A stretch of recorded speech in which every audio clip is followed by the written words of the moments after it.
तो अब देखो बीजेपी अब जो है 26 साल पुरानी वाली गलती नहीं दोहराएगी। सन 2000 में जब विधानसभा चुनाव में बीजेपी ने 67 विधानसभा सीटें जीती थी और नीतीश कुमार की अगुवाई वाली समता पार्टी हुआ करती थी, उसने 34 सीटें जीती थी। तो तब बीजेपी ने अपना जो नेता चुना था वो नीतीश कुमार को चुना था और नीतीश कुमार पहली बार सीएम बने थे 2000 में। संख्या बल जब साबित करना होता है विधानसभा में, उसमें लालू यादव ने नीतीश कुमार को पटकनी दे दी थी और 7 दिन में ही सरकार चली गई थी।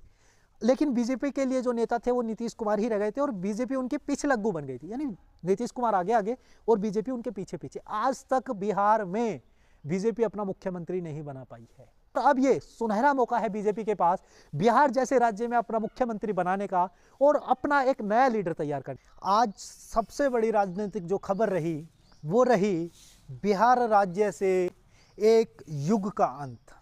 बिहार की राजनीति कोई आसानी से समझ नहीं सकता, ये बात आज सच साबित होती हुई दिखी है। कुछ लोग इस नीतीश कुमार के जो राज्यसभा में गए हैं, जो आज नीतीश कुमार ने फैसला लिया है, कुछ लोग इस फैसले को एक बदलाव कह रहे हैं, लेकिन मेरी नज़र में और तमाम पॉलिटिकल एक्सपर्ट की नज़र में ये एक युग का अंत है। 2005 से लेकर 2025 तक पिछले 20 साल 10 बार मुख्यमंत्री की शपथ, एक व्यक्ति जो कहा जाता था कि कुर्सी का दीवाना है, कुर्सी कभी छोड़ नहीं सकता, वो उसकी राजनीति कभी किसी के समझ नहीं आई। उस व्यक्ति ने पिछले 10 साल के विधानसभा कार्यकाल में 5 गठबंधन बदले। वो व्यक्ति आखिर कैसे कुर्सी छोड़ सकता है? क्या ये राजनीतिक दबाव था या एक राजनीति में अपनी विरासत किसी और को सौंपने का समय? जो बिहार के मुख्यमंत्री हैं नीतीश कुमार, जिनको राजनीति में चाचा के नाम से जाना जाता है, वो अब दिल्ली यानी राज्यसभा में पहुंचने वाले हैं। उन्होंने आज अमित शाह की मौजूदगी में राज्यसभा के लिए नामांकन कर दिया है, दाखिल कर दिया है। अब देखना यह है कौन बनेगा बिहार का मुख्यमंत्री। पहले हम डिटेल्ड में बात करेंगे, कोशिश करेंगे आपको समझाने की और हर पहलुओं को जांचने की कि क्या वजह रही बिहार की कुर्सी छोड़ने की। हम 2025 जो बिहार विधानसभा था उसका एक मोटा सा रिजल्ट देख लेते हैं। ठीक है जी, बिहार में जो विधानसभा सीटें हैं वो 243 हैं। कितनी है? 243। बहुमत के लिए किसी भी पार्टी को या किसी भी गठबंधन को जो सीट चाहिए सरकार बनाने के लिए वो 122 चाहिए। 122 की संख्या विधायक की अगर किसी के पास है तो वो अपनी सरकार बना सकता है, राज्यपाल के सामने सरकार बनाने का दावा पेश कर सकता है। अब 2025 का जो विधानसभा चुनाव हुआ उसके जो परिणाम आए थे, बीजेपी ने 89 सीट जीती थी।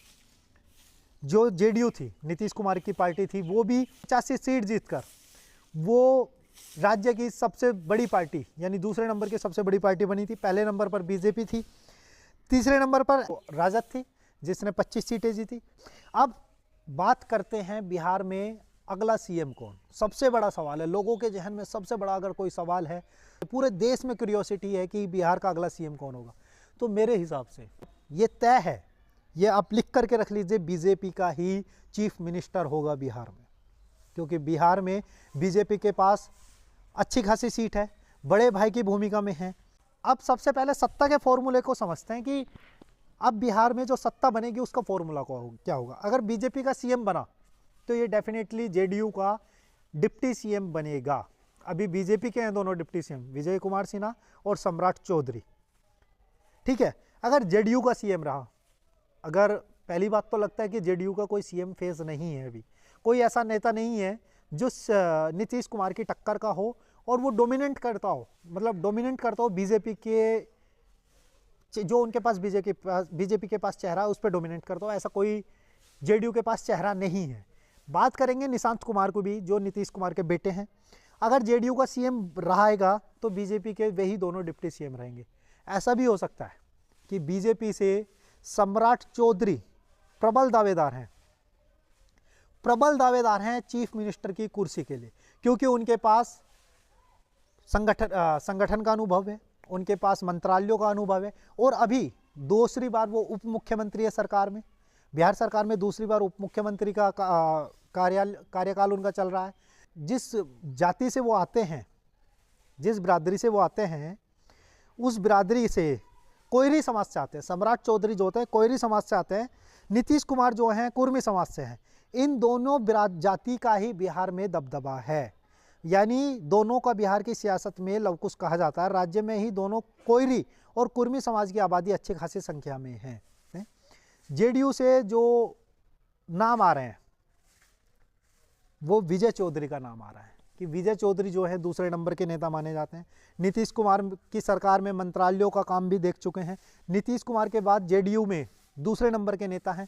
बीजेपी अब जो है 26 साल पुरानी वाली गलती नहीं दोहराएगी। 26 साल पुराने वाली गलती क्या थी? सन 2000 में जब विधानसभा चुनाव में बीजेपी ने 67 विधानसभा सीटें जीती थी और नीतीश कुमार की अगुवाई वाली समता पार्टी हुआ करती थी, उसने 34 सीटें जीती थी। इसके बाद जो बीजेपी थी उसमें वाजपेयी जी करता धरता थे, तो तब बीजेपी ने अपना जो नेता चुना था वो नीतीश कुमार को चुना था और नीतीश कुमार पहली बार सीएम बने थे 2000 में। हालांकि तब विधानसभा में फ्लोर टेस्ट जो होता है, यानी जब संख्या बल जब साबित करना होता है विधानसभा में, उसमें लालू यादव ने नीतीश कुमार को पटकनी दे दी थी और 7 दिन में ही सरकार चली गई थी। लेकिन बीजेपी के लिए जो नेता थे वो नीतीश कुमार ही रह गए थे और बीजेपी उनके पीछे लग्गू बन गई थी, यानी नीतीश कुमार आगे आगे और बीजेपी उनके पीछे पीछे। आज तक बिहार में बीजेपी अपना मुख्यमंत्री नहीं बना पाई है। बिहार में आज तक बीजेपी अपना मुख्यमंत्री ना बना पाई है और अब ये सुनहरा मौका है बीजेपी के पास बिहार जैसे राज्य में अपना मुख्यमंत्री बनाने का और अपना एक नया लीडर तैयार करने का। नया लीडर मतलब एक नेतृत्व तैयार करने का अच्छा मौका है कि वो एक अच्छी फेस वैल्यू तैयार करे जिसके आधार पर वो बिहार में आने वाले 10 से 15 सालों में चुनाव लड़ सके। अभी तक जो था नीतीश कुमार के ही चेहरे पर 2025 का विधानसभा चुनाव लड़ा गया था कि बिहार में बीजेपी का मुख्यमंत्री बना तो सम्राट चौधरी मुख्यमंत्री होंगे। वर्तमान जो आकलन है वो ये कहता है, बाकी भविष्य का गर्व क्या है कुछ नहीं पता, क्योंकि बीजेपी ने हमेशा से अनेकों राज्यों में आपने उदाहरण देखे होंगे चौंकाने वाले चेहरे दिए हैं, चाहे वो दिल्ली में रेखा गुप्ता हो, राजस्थान में भजन लाल शर्मा हो, मध्य प्रदेश में मोहन यादव हो और अभी राष्ट्रीय अध्यक्ष का जो चुनाव हुआ वो नितिन नवीन जी। जो सम्राट चौधरी हैं उनके पास फेवरेबल 3 पॉइंट हैं, 2 बार के उप मुख्यमंत्री हैं, बीजेपी के प्रदेश अध्यक्ष रहे हैं, संगठन है, गृह मंत्रालय संभाल रहे हैं। विजय कुमार सिन्हा के साथ ये है कि वो स्वर्ण समाज से आते हैं, एडमिनिस्ट्रेशन का अच्छा अनुभव है, लेकिन सबसे बड़ा लूप पॉइंट क्या है, निगेटिव क्या है विजय कुमार सिन्हा के साथ, वो स्वर्ण जाति से आते हैं। और सम्राट चौधरी के लिए लूप यानी निगेटिव पॉइंट ये है कि वो दूसरी पार्टियों से बीजेपी में आए हैं। तो ये जहां तक है ये बड़ा फैक्टर साबित नहीं होगा, क्योंकि हेमंत बिस्वा शर्मा भी कांग्रेस के ही लीडर थे और उन्हें असम का मुख्यमंत्री बनाया था। अब सही समय है बीजेपी का बिहार में अपना मुख्यमंत्री बनाकर आगे की नेतृत्व तैयार करना। और अब बात कर लेते हैं सबसे अहम पहलू की, नीतीश कुमार के बेटे निशांत कुमार की। निशांत कुमार एक पढ़े लिखा युवा है, 2025 से ही राजनीति में सक्रिय हुए हैं। शायद ये समय ऐसा हो सकता है कि नीतीश कुमार निशांत कुमार को अपनी लेगेसी सौंपने का विचार कर रहे हो, ये सही समय भी है, बार बार कह रहा हूँ, लेकिन निशांत कुमार को उप मुख्यमंत्री ही बनाया जाएगा। सीएम नहीं बनेंगे निशांत कुमार और ना ही जेडीयू का सीएम बनने वाला है। मेरा आकलन ये कह रहा है, तमाम राजनीतिक जो एक्सपर्ट है वो भी यही कह रहे हैं, निशांत कुमार को उप मुख्यमंत्री बना करके राजनीति में उनकी एंट्री कराई जा सकती है।